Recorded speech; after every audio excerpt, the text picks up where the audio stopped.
कल रात से जो मैंने ख्वाब देखा मेरे ऊपर दिक्कत तारी है। एक फ़लस्तीनी बच्ची मेरे ख्वाब में आई, खून से लथपथ कपड़े पहने हुए थे। मुझे कहती अंकल आप पाकिस्तानी हैं? मैंने कहा जी अल्हम्दुलिल्लाह आई एम पाकिस्तानी। कहती अंकल फिर आगे आपसे कुछ बात करनी है। मैं जैसे जैसे आगे बढ़ता गया नाज़रीन कराम, खून से लथपथ लाशें मेरे इर्द गिर्द सैकड़ों की तादाद में मौजूद थी।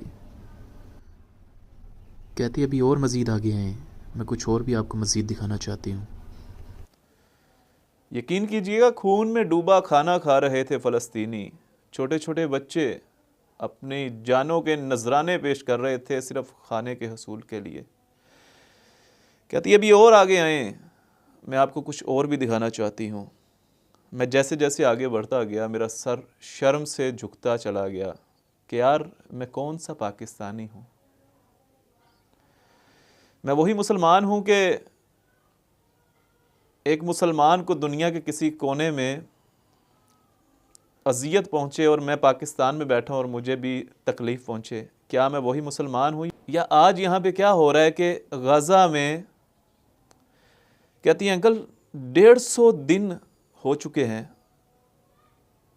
7 अक्टूबर से लेके अब तक 30,500 से ज़ायद फ़लस्तीनी जामे शहादत नोश पा गए हैं। 71,920 लोग ज़ख्मी हुए, जिनमें अगर बात की जाए ख़वातीन की तो 9,000 ख़वातीन जो इस दुनिया फ़ानी से पर्दा फरमा गई। अगर बात की जाए बच्चों की, अभी कहानी यहाँ पे ख़त्म नहीं हुई। मुझे बच्ची ने मेरा हाथ पकड़ा और मुझे मज़ीद आगे ले जाती गई। मैं जैसे जैसे आगे बढ़ रहा था नाज़रीन कराम, खून में लथपथ लाशें देख के मेरे ऊपर दिक्कत तारी हो रही थी। कहती अंकल बात यहाँ पे ख़त्म नहीं हुई। मेरे साथ जितने भी बच्चे खेलने वाले थे, मेरे दोस्त, उनमें लड़कियां लड़के, वो सब अल्लाह के पास चले गए हैं। 13,000 बच्चे अंकल शहीद हो गए, उसने मुझे बताया। मेरा सर और शर्म से जो है वो झुक गया। मैंने कहा यार मैं कौन सा पाकिस्तानी हूँ? यहाँ पे खून में लथपथ लाशें पड़ी हुई हैं और यहाँ पे बच्चे छोटे छोटे खून के अंदर बैठ के और खून वाले हाथों से खून की रोटियां खा रहे हैं। और मैं कौन सा पाकिस्तानी हूँ जो पाकिस्तान में बैठ के मैं जनाब मैकडोनल्ड्स खा रहा हूँ, मैं जनाब यहाँ पे KFC खा रहा हूँ, मैं तमाम वो चीज़ें खा रहा हूँ जिनके मेरे दिए हुए पैसे उन्हीं से गोलियां बनाकर इन्हीं फ़लस्तीनियों पर बरसाई जा रही हैं। कहती है अंकल बात यहाँ पे भी ख़त्म नहीं हुई, आप आगे बढ़िए। आगे बढ़ता हूँ तो देखता हूँ कि ज़मीन बंजर हुई पड़ी है, जो बिल्डिंग्स हैं वो रेज़ा रेज़ा हो चुकी हुई हैं। तो मैंने पूछा बच्चा यहाँ पे क्या था? तो कहती है अंकल तकरीबन 36,000 घर यहाँ पे तबाह हो चुके हैं। इसराइली दहशतगर्दों ने रॉकेट गिराकर और उसके अलावा जो है वो फ़िज़ाई हमले करके तकरीबन 34,000 हमारे घर जो हैं वो मस्मार कर दिए हुए हैं। मेरा सर फिर शर्म से झुक गया। कहती हैं अंदरूनी तौर पर जो लोग बेघर हुए हैं अंकल 19 लाख से ज़्यादा लोग हैं। मैंने कहा हम तो वहाँ पाकिस्तान में बड़े सुकून से जनाब सो रहे हैं, हमें तो पता ही नहीं है। ठीक है जंग हो रही है, फ़लस्तीन में हो रही है, हमें क्या परवाह, हम तो बड़े सुकून के साथ सो रहे हैं पाकिस्तान में। ठीक है रात का खाना मिल रहा है, सो जाते हैं, ऐश करते हैं और उसके अलावा सुबह उठते हैं, फिर जनाब बाहर से जाते हैं, नाश्ते करते हैं, नान चने पाए खाते हैं, दोपहर में फिर जाते हैं खाना खा लेते हैं। कभी दोस्तों की तरफ से जो है वो इन्विटेशंस आ रहे हैं, कभी शादियां आ रही हैं, कभी इवेंट्स आ रहे हैं। हम तो अपनी मौज मस्ती में गुम है बेटा, हमें क्या परवाह कि आप कौन हो। ये मेरा ज़मीर जो मुझे झंझोड़ रहा था, ये कल रात का जो ख्वाब जो मैंने देखा, ये जो मेरा ज़मीर मुझे झंझोड़ रहा था, मैं जिस जिस तरह उस बच्ची की कहानी सुनता गया मैं शर्म से डूबता चला गया। कहती है अंकल घर तबाह हो गए, नन्हे बच्चों को जो है वो मार दिया गया, जवानों के सीने छलनी कर दिए गए, बुजुर्गों को मार दिया गया, ख़वातीन की अस्मतदारी करके उनको ज़िंदा जला दिया गया। जब मैंने ये सारी बातें सुनी तो मेरा सर मज़ीद शर्म से झुकता चला गया। मैं एक चीज़ सोचने पर मजबूर हो गया नाज़रीन इकराम कि 30,500 से ज़ायद फ़लस्तीनी शहीद हो चुके हैं यार।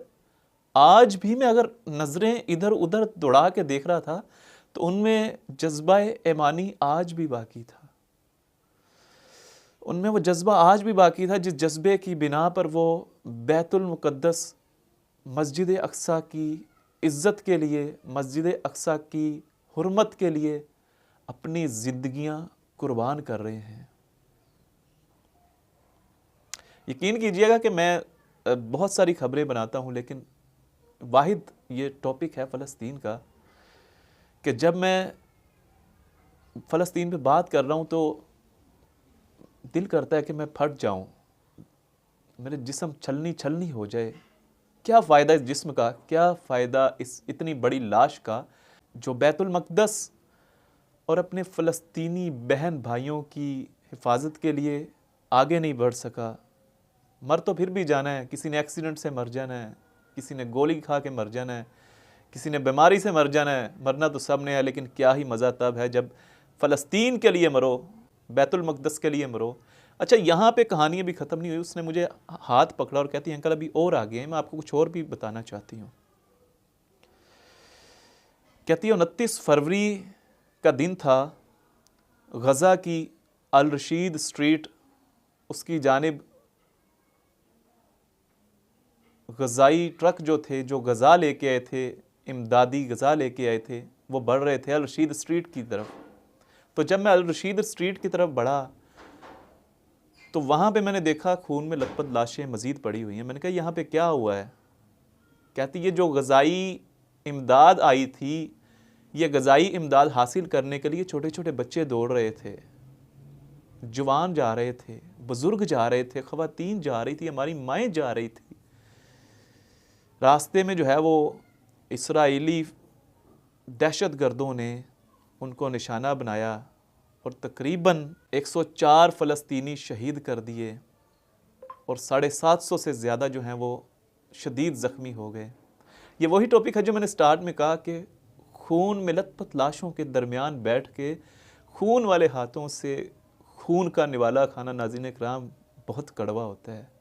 कि जब आपके लेफ़्ट साइड पे आपकी बहन शहीद हुई पड़ी हो, जब आपके राइट साइड पे आपका भाई शहीद हुआ पड़ा हो, आपके सामने आपकी माँ जो है वो शहीद हो गई हो और आप एक छोटी सी बच्ची होते हुए अपने माँ बाप बहन भाइयों के खून में लथपथ लाशों से हाथ मलती हुई खून के निवाले खाएं, ये बड़े अज़ियतनाक मनाजिर हैं। मैं चाह के भी इसके ऊपर जो है वो वजाहतें नहीं दे पाया, लेकिन मैं शर्मिंदा था कि मैं बहसीयत पाकिस्तानी मैं शर्मिंदा हूँ बेटा कि हम पाकिस्तानी आपके लिए कुछ नहीं कर पाए।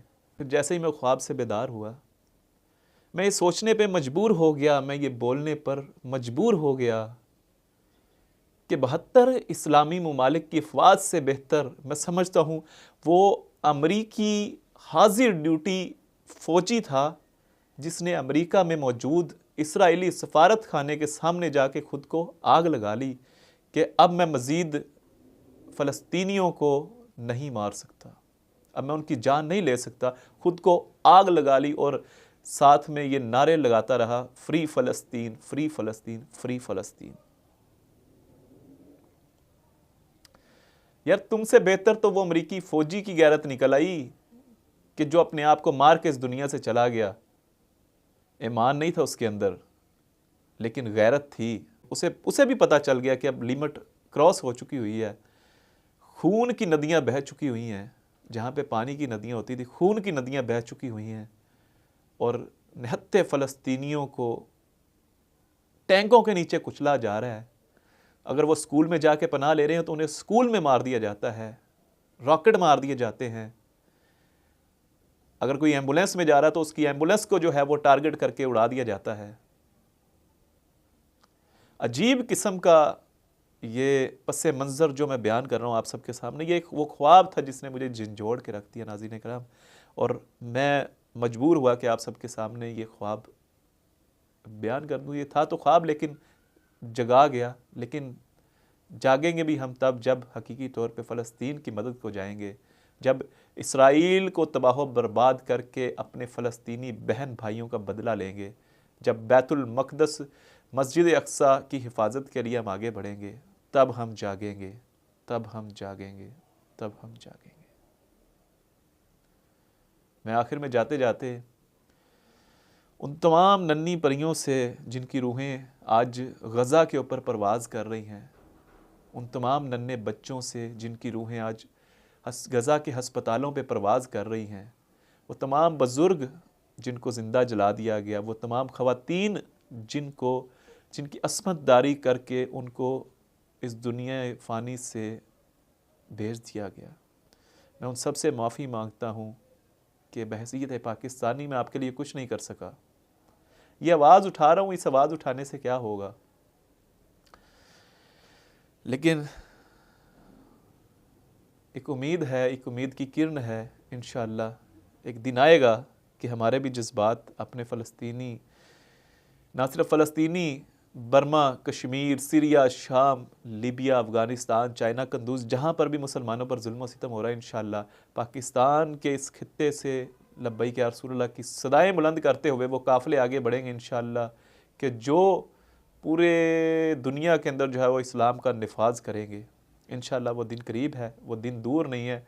उसकी जो जड़ें हैं वो फैल रही हैं अल्हम्दुलिल्लाह, और वो जब तनावर दरख्त बनेंगी तो इंशाअल्लाह आलम कुफ़र के ऊपर लर्ज़ा तारी हो जाएगा इंशाअल्लाह।